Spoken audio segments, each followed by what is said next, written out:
Assalamualaikum warahmatullahi wabarakatuh. Perkenalkan nama saya Naila Fitri Fadila dengan NIM 10204241012 dari kelas S1 SIKJ 2401. Pada video ini saya akan mengerjakan tugas pendahuluan modul 3 penambangan data tentang pemodelan data menggunakan algoritma Naive Bayes. Dataset yang digunakan adalah data pasien penyakit jantung. Pekerjaan saya lakukan dimulai dari memasukkan dataset ke dalam Google Colab, memahami data, melakukan balancing data, membangun model klasifikasi, sampai evaluasi model menggunakan confusion matrix, akurasi, precision, recall, F1 score, ROC curve, and ROC IUC score.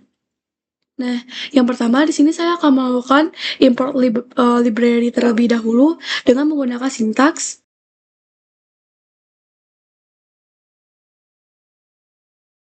Pertama, saya mengimport library yang dibutuhkan, yang dimana Pandas digunakan untuk membaca dan mengolah dataset. Yang kedua itu ada NumPy digunakan untuk membantu proses numerik. Yang ketiga ada Matplotlib dan Seaborn digunakan untuk membuat visualisasi data. Kemudian saya mengimport train test split untuk membagi data menjadi data training dan data testing. Gaussian NB itu tuh digunakan untuk membuat model Naive Bayes, lalu menggunakan matrix digunakan untuk lalu bagian matrix itu digunakan untuk mengevaluasi model seperti conversion matrix, accuracy, precision, recall, F1 score, ROC score, and ROC AUC score. Yang kedua di sini saya akan melakukan upload dataset menggunakan Google Colab dengan menggunakan sintaks. Nah, di sini saya mengupload dataset ke Google Colab menggunakan files upload. Setelah sintaks ini dijalankan, saya memilih files dataset yang akan digunakan, yaitu file data pasien penyakit jantung. Selanjutnya, saya akan membaca dataset dengan menggunakan sintaks.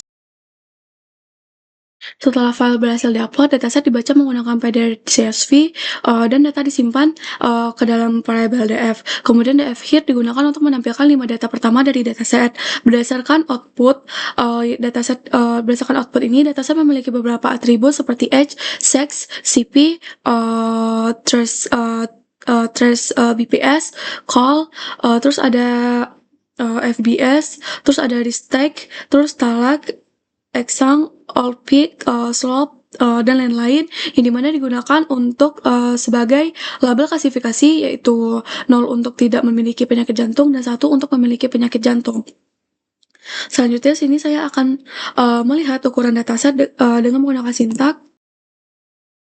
Nah, di sini saat saya menggunakan df shape itu untuk melihat ukuran dataset yang berdasarkan output. Dataset memiliki 1025 baris dan 14 kolom, artinya terdapat 1025 data pasien dan 14 atribut yang digunakan dalam dataset. Yang selanjutnya itu saya akan melihat informasi dataset, yaitu pada sintaks df-info ini digunakan untuk melihat informasi struktur dataset serta seperti jumlah data, nama kolom, jumlah data non-null, dan tipe data setiap kolomnya. Berdasarkan output, semua kolom memiliki 1025 data non-null, sebagian besar kolom bertipe integer, sedangkan kolom all peak bertipe float karena seluruh kolomnya itu sudah berupa numerik. Dataset dapat langsung digunakan untuk proses pemodelan menggunakan Naive Bayes. Selanjutnya saya akan mengecek missing value. Nah, di sini saya mengecek missing value menggunakan df is null sum, yang dimana sintaks ini digunakan untuk menghitung jumlah data kosong pada setiap kolom. Berdasarkan output, seluruh kolom memiliki nilai 0, artinya dataset tidak memiliki missing value. Jadi dataset sudah siap untuk digunakan untuk proses berikutnya. Kita lanjut ke nomor 1 tentang data imbalance dengan sintaks.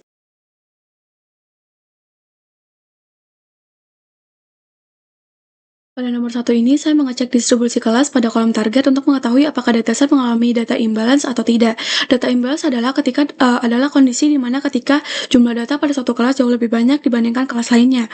Pada kasus klasifikasi penyakit jantung, target 1 berarti pasien memiliki penyakit jantung, sedangkan target 0 berarti pasien tidak memiliki penyakit jantung. Pada sintaks df target value counts, itu tuh digunakan untuk menghitung jumlah data pada masing-masing kelas target. Hasilnya disimpan pada variabel distribusi target. pada distribusi target kemudian ditampilkan pada menggunakan print. Berdasarkan output, target 1 berjumlah 526 data, sedangkan target 0 berjumlah 499 data. Artinya kelas 1 lebih sedikit dibandingkan kelas 0.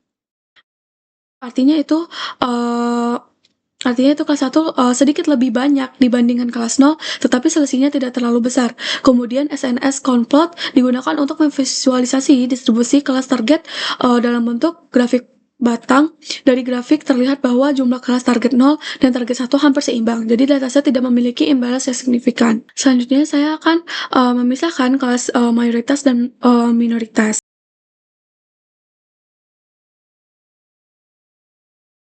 Pada nomor 2 ini saya melakukan random undersampling, yang dimana random undersampling ini adalah teknik balancing data dengan cara mengurangi jumlah data pada kelas mayoritas agar jumlahnya sama dengan kelas minoritas. Pertama, saya memisahkan data menjadi kelas mayoritas dan kelas minoritas dengan sintaks ID Xmax digunakan untuk mengambil kelas dengan data jumlah terbanyak, sedangkan ID Xmin itu tuh digunakan untuk mengambil kelas dengan jumlah data paling sedikit. Berdasarkan output, kelas mayoritas berjumlah 526 data, sedangkan kelas minoritas berjumlah 499 data. Selanjutnya, saya akan melakukan undersampling dan menggabungkan data.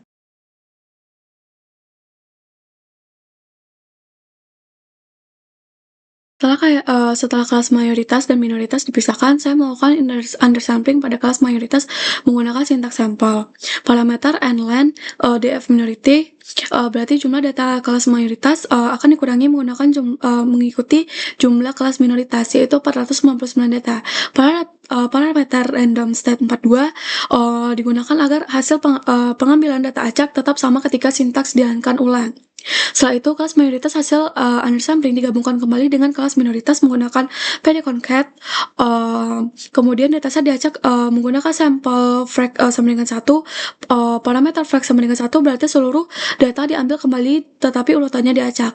Lalu reset index drop sama dengan true itu digunakan untuk menapikan ulang indeks dataset. Berdasarkan output, setelah balancing, target 1 berjumlah 499 data dan target 0 berjumlah 499 data. Artinya, dataset sudah seimbang setelah dilakukan random undersampling. Selanjutnya, sini saya akan memisahkan fitur dan target dan menggunakan split data.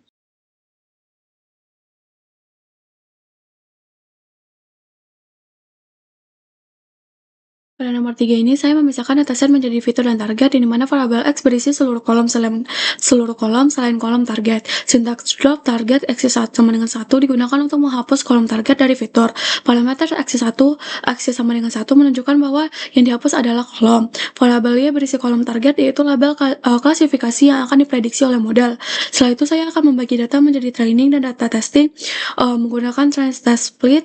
Parameter test sama dengan test size sama dengan 0,2 berarti 20% data digunakan sebagai data testing, sedangkan 80% digunakan sebagai data training. Parameter random state 42 digunakan untuk agar hasil pembagian data tetap sama setiap kali dijalankan. Parameter stratify sama dengan Y digunakan agar proporsi kelas target pada data training dan testing tetap seimbang.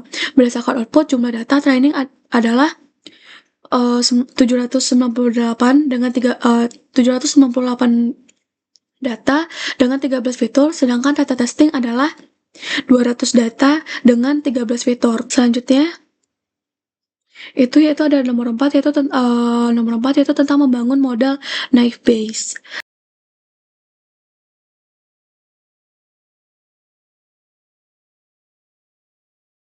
Pada nomor 4 ini, saya membangun model klasifikasi menggunakan algoritma naive Bayes, yang dimana sintaks model Gaussian NB digunakan untuk membuat model naive Bayes. Jenis naive Bayes yang digunakan adalah Gaussian naive Bayes, karena dataset berisi fitur numerik. Selanjutnya, model fit X-train Y-train digunakan untuk melatih model menggunakan data training. Dalam proses ini, model mempelajari pola dan fitur pasien terhadap target penyakit jantung. Setelah model selesai dilatih, saya menggunakan model predict X-test untuk melakukan prediksi terhadap data testing.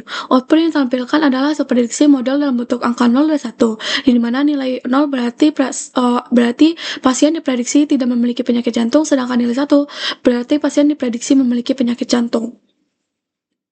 Selanjutnya yaitu nomor 5, yaitu tentang conversion matrix.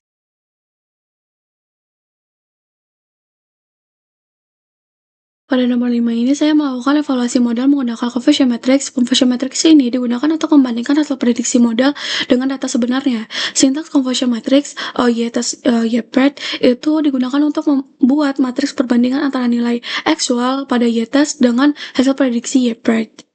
Kemudian conversion matrix display digunakan untuk menampilkan conversion matrix dalam bentuk visual.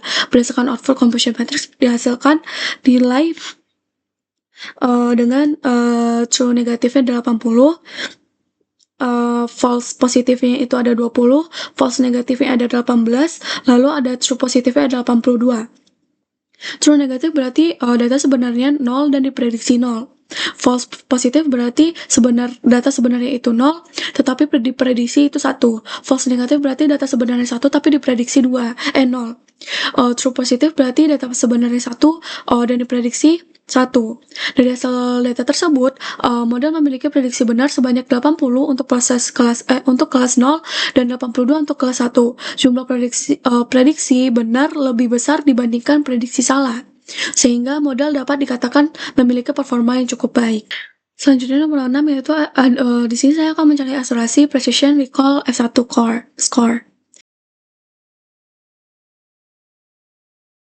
Pada nomor 6 ini saya menghitung matriks evaluasi model yaitu akurasi, precision, recall, dan F1 score.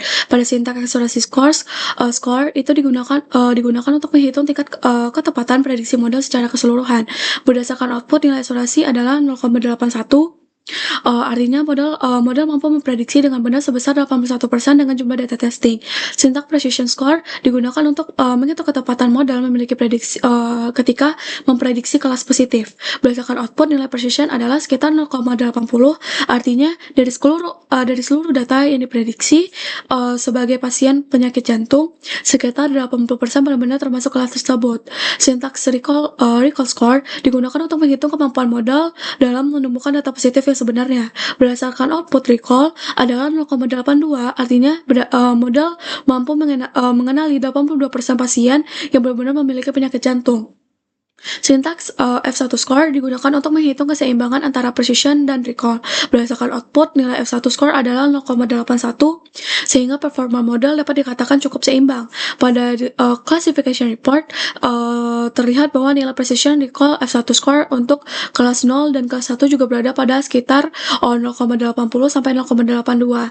Hal itu menunjukkan bahwa performa model cukup stabil pada kedua kelas. Selanjutnya itu pada lanjut ke nomor 7 yaitu ROC curve dan ROC AOC score. Dengan menggunakan sintaks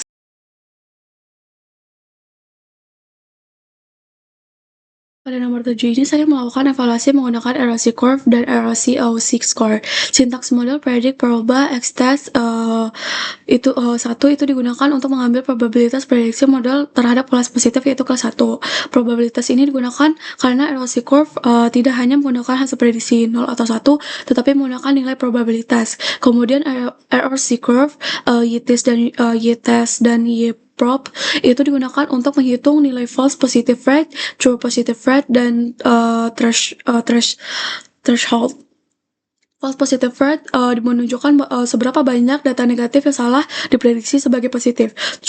True positive rate menunjukkan bahwa seberapa banyak data positif yang berhasil diprediksi dengan benar.